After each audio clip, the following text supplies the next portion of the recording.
सलोनी के माता पिता कोरोना महामारी के कारण चल बसे थे। सलोनी के चाचा चाची ने ही अब उसकी जिम्मेदारी संभाल ली। जब सलोनी के माता पिता गुजरे तब वो 11वीं कक्षा में थी। माता पिता को गुजरे 2 साल हो चुके थे। सलोनी कॉलेज की पढ़ाई करना चाहती थी, पर उसकी चाची ने उसे कॉलेज जाने के लिए मना कर दिया। कोई जरूरत नहीं है आगे की पढ़ाई करवाने की। बड़ी मुश्किल से 2 साल 11वीं और 12वीं तो हमने इसे पढ़ा लिखा दी। आगे हम इसकी जिम्मेदारी नहीं संभालेंगे। कोरोना में इसके माता पिता तो ऊपर चले गए, हमारे ऊपर इसकी जिम्मेदारी दे गए। अरे कौन सी जायदाद छोड़कर गए हैं जो हम इसकी पढ़ाई पर खर्च करें। कमलेश, तुम बिल्कुल भी सही नहीं हो। इतनी तेज आवाज में बात करती हो, सलोनी ने सुन लिया ना तो तुम्हारी खैर नहीं। क्या कहा? तुम अपनी भतीजी के लिए मेरे से लड़ाई कर रहे हो? ठीक है, मैं अभी के अभी अपने दोनों बच्चों को लेकर मायके जा रही हूँ। रहो तुम अपनी भतीजी के साथ। तभी सलोनी आ जाती है। चाची जी, वो मैंने दूध उबाल दिया है, रोटियाँ। चाची जी, आप कहीं जा रहे हो? हाँ, अपने मायके जा रही हूँ, अपने माँ के घर। और मेरे जाने का कारण सिर्फ तू है। तेरी वजह से आज तेरे चाचा मेरे से लड़ाई कर रहे हैं। पता नहीं कैसी मनहूस लड़की है, कोरोना में माँ बाप को खा गई और अब हमारी छाती पर मूंग डल रही है। जा रही हूँ मैं, अपने चाचा की सेवा कर ले अच्छे से और खुश हो जा, मिठाइयाँ बांटो। नहीं चाची जी, आप ऐसे घर छोड़कर नहीं जा सकते हो। चाचा, क्या बात है, आप मेरी वजह से चाची से क्यों लड़ रहे हो? अगर चाची जी आज मेरी वजह से घर छोड़कर गई ना तो मैं अपने आप को कभी माफ नहीं करूंगी। चाची जी, मैं चाचा की तरफ से आपसे माफी मांगती हूँ। आप मुझे बताओ मेरी क्या गलती है, मैं उसे सुधारूंगी। तू शादी कर ले, मैं खुश हो जाऊंगी। तू इस घर से चली जा। कमलेश, कुछ तो लिहाज करो। पता भी है तुम्हारी अपनी बेटी की तरह है सलोनी, तुम इससे कैसे बात कर रही हो? चाचा 1 सेकेंड। ठीक है चाची जी, मैं शादी के लिए तैयार हूँ। आप मेरे लिए लड़का देखना शुरू करो, जिससे भी आप कहोगे मैं उसी से शादी कर लूंगी, पर आप घर छोड़कर नहीं जाओगे, प्लीज चाची। सलोनी ने शादी के लिए हाँ कह दी तो उसके बाद कमलेश को इस बात की चिंता लग गई कि अगर सलोनी की शादी की तो दहेज भी चाहिए, और वो एक फूटी कौड़ी भी खर्च नहीं करना चाहती थी। इसलिए वो उल्टे सीधे रिश्ते सलोनी के लिए लाने लगी। कमलेश, तुम्हारा दिमाग खराब हो गया है क्या? ये लड़का देख रही हो, कितनी बड़ी उम्र का है। हमारी सलोनी अभी बहुत छोटी है, सिर्फ 18 साल की हुई है हमारी सलोनी, और तुम लड़का लेकर आ रही हो उसके लिए 35 साल का। कुछ तो सोचो कमलेश। अरे तो छोटी उम्र का लड़का अगर ढूंढना है तो उसके लिए लाखों रुपए का दहेज तैयार रखो। बड़े आए मुझे समझाने वाले। अब चुप रहो, मुझे लड़के वालों के पास बैठना है। कमलेश अपने पति को कुछ बोलने ही नहीं दे रही थी। वो लड़के वालों के पास आकर बैठ गई। ये लीजिए, हमारी सलोनी शरबत लेकर आ गई। लड़की थोड़ी छोटी नहीं है उम्र में। आपने तो कहा था 25 पार कर चुकी है, पर इसे देखकर लगता तो नहीं है। जी, आपने बिल्कुल ठीक पहचाना। मेरी भतीजी अभी 18 साल की हुई है। माफ कीजिएगा, हमें वैसे भी ये रिश्ता नहीं करना। आप अपने बेटे के लिए उसकी उम्र की ही लड़की देख लीजिए। अजी, तो हमें भी कौन सा शौक है तुम्हारी भतीजी को देखने का। हमने भी बच्ची को ब्याह कर अपने घर नहीं लेकर जाना। हम भी समझदार बड़ी उम्र की लड़की को ही अपनी बहू बनाना चाहते हैं। भाई चलो यहाँ से, चलो। फालतू में बुला लिया हमारा समय खराब करने के लिए। चल बेटा। अरे सुनिए तो बहन जी, भाई साहब। लड़के वाले वहाँ से चले जाते हैं। सलोनी की चाची गुस्से में भर जाती है। तुम्हारी वजह से आज लड़का हाथ से निकल गया, और इतनी जल्दी लड़का कहाँ मिलेगा, और वो भी ऐसा जो कम दहेज में मान जाए। सलोनी को अपनी चाची के बुरे व्यवहार से बहुत दुख होता था। वो बेचारी 12वीं की पढ़ाई के बाद से घर पर ही रहकर सारे घर के काम करती रहती थी। कॉलेज की पढ़ाई वो कर नहीं सकती थी, क्योंकि उसने अपनी चाची को वादा कर दिया था कि वो शादी के लिए तैयार है। चाचा, ये आपकी रोटी। मुझे माफ कर दे सलोनी बेटिया, तेरी चाची के बुरे व्यवहार के कारण तुझे कितनी तकलीफ हो रही है मैं सब जानता हूँ। भैया भाभी के जाने के बाद तुझे वो प्यार इस घर में नहीं मिला जो तुझे अपने मायके में मिलना चाहिए। मैं तो भगवान से बस यही प्रार्थना करता हूँ कि तुझे ऐसा ससुराल मिले जहाँ तुझे मायके की कमी ना खले। एक दिन सलोनी के चाचा ने अपनी भतीजी के रिश्ते के लिए अपनी फैक्ट्री के मालिक सेठ सेवाराम से इस बारे में बात की।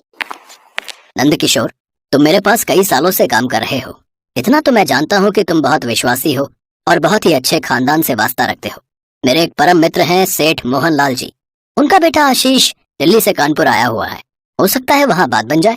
सेठ जी, अगर ऐसा हो जाए तो आपकी बड़ी मेहरबानी होगी। मेरी भतीजी को अच्छा घर मिल जाएगा। आजकल बेटियों के लिए अच्छे रिश्ते मिलना बहुत मुश्किल है।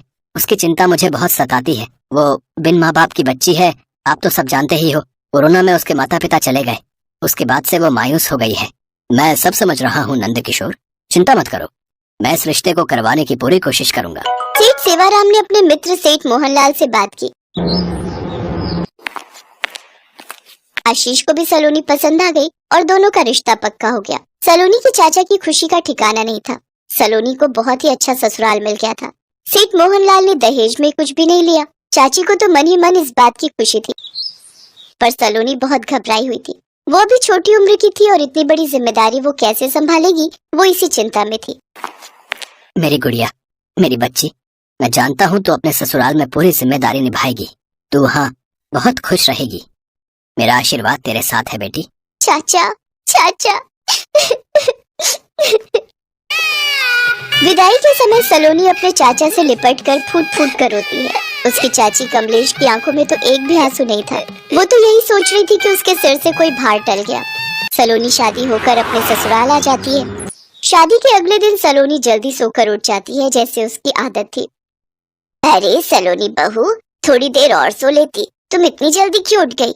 मम्मी जी, मैं तो इतनी जल्दी ही उठती हूँ। अरे तुमने झाड़ू क्यों हाथ में पकड़ लिया बहू? वो सुबह सुबह सफाई करके बर्तन करके नाश्ता बना लूं तो ठीक रहता है, वही कर रही थी। अरे बहू, ये सब तुम्हें करने की कोई जरूरत नहीं है। हमारे घर में नौकर चाकर हैं, वही ये सारे काम करते हैं। तुम मेरे पास बैठो, आज हम सास बहू एक साथ चाय पियेंगे। आप मुझे किचन बता दीजिए, मैं चाय बना लाऊंगी। अरे नहीं बहू, अभी तुम्हारी नई नई शादी हुई है, हम आराम से तुम्हें किचन में लेकर चलेंगे। अभी चाय कमला बनाकर ला रही है, तुम आराम से बैठो। सलोनी को बहुत झिझक सी हो रही थी, क्योंकि घर में तो वो सारे काम करती थी, पर यहाँ पर वो आराम से अपनी सास के साथ बैठी हुई थी। कुछ देर बाद वो अपनी सास के साथ घुल मिल जाती है और वो दोनों ढेर सारी बातें करने लगते हैं। अच्छा, ये बात है, तो तुम्हें पढ़ना बहुत पसंद है। मैं तुम्हारी आगे की पढ़ाई के लिए तुम्हारे ससुर जी से बात करूंगी। तुम्हें कॉलेज जाना चाहिए। चलो, अब तुम हमें अपने हाथों का बढ़िया सा हलवा बनाकर खिलाओ। एक काम करते हैं, हम सास बहू मिलकर हलवा बनाएंगे।